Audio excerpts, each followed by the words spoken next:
All right, so life will change a little bit here in New York City, although I have to say New Yorkers are certainly used to this protocol. Joining me now is former New York City Police Commissioner Bernard Kerik. Welcome to the program. Thank you, ma'am.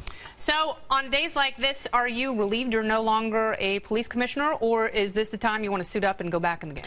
You don't want to go back in the game. You've done yours. Let them do theirs. Jimmy O'Neill just took over. Good man, very good guy. Was he the right choice to Absolutely. lead the cause here in New York City? He's been chief of department for a while now. Good man.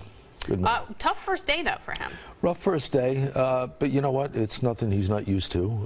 And it's just, you know, if you're going to have somebody at the top, in a circumstance like this, he's a good guy to have there. If you talk to police officers not only in New York but across the country, they don't like Bill de Blasio. And there's been a lot of tension, you know, not only with the former commissioner who just left, but with the rank and file. How does de Blasio bridge that gulf, especially on a tough day like today where he needs those officers so much, and so does the city? You know what, Kennedy, first of all, you bridge that base, that divide, so to speak, by supporting your guys, your men and women out in the field. But more importantly, you put a leader in charge that can do that for you, and James O'Neill's the guy. Yeah. Has the mayor done a better job of improving relations with the police department? I think he's tried. Yeah. I think he's tried, especially since he had the run-in with the unions and in the aftermath of the killings of the two detectives. Yeah. I think he's tried.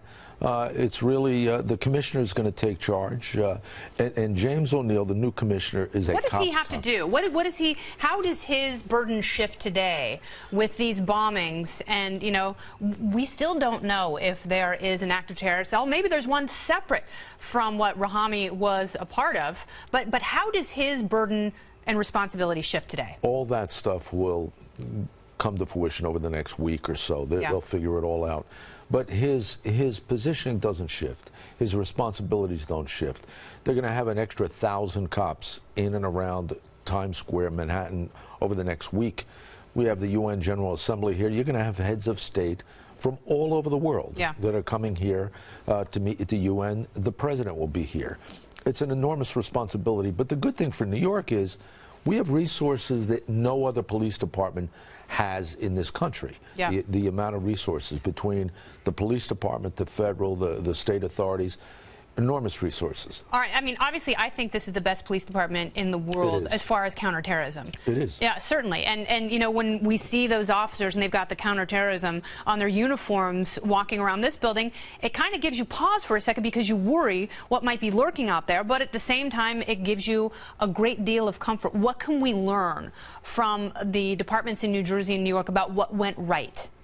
The lessons learned will come out of this. I think the biggest issue is the communications network between the local, state, and federal authorities. Did that work well? It worked phenomenally. The intelligence capabilities. And keep in mind one thing you said about our success in combating terrorism. New York City is probably the only municipal police department in the world that actually has detectives in other countries. Yeah. We have people in Jordan, in the Middle East, in Europe, in Asia. Stationed full-time, or are they there learning stuff and bringing it back to Gotham? Full-time. Sister communications programs where we have people there, they have people here, and it gives us an ability to get real-time data, real-time information when something's going on around the world. Do you think the threat is over? Do you still ride the subways?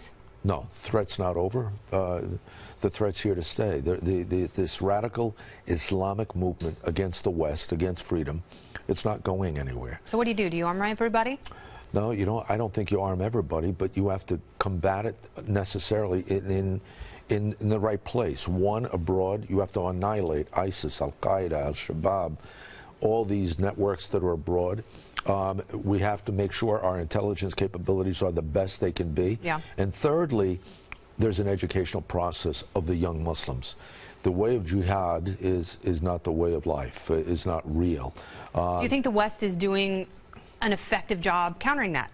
Because I don't think they understand the motivation. I don't think most people understand the motivation. They don't understand why, and they don't do a good job of counteracting. And that's why they're not doing a good job. You know, they should listen to the King of Jordan, the president of Egypt, El-Sisi, the King of Jordan, King Abdullah. These guys know what should be done, how it should be done. If I was the president, I'd have them in charge of this global war against ISIS. That's right. Take care of it over there so we don't have to. So we don't have to spend the time, the money, and the blood that it takes fighting wars overseas that have so far done us very little good. That's right. Thank you very much, Bernard. Thank you, ma'am. I appreciate the conversation. Come back. Thank you. Very good.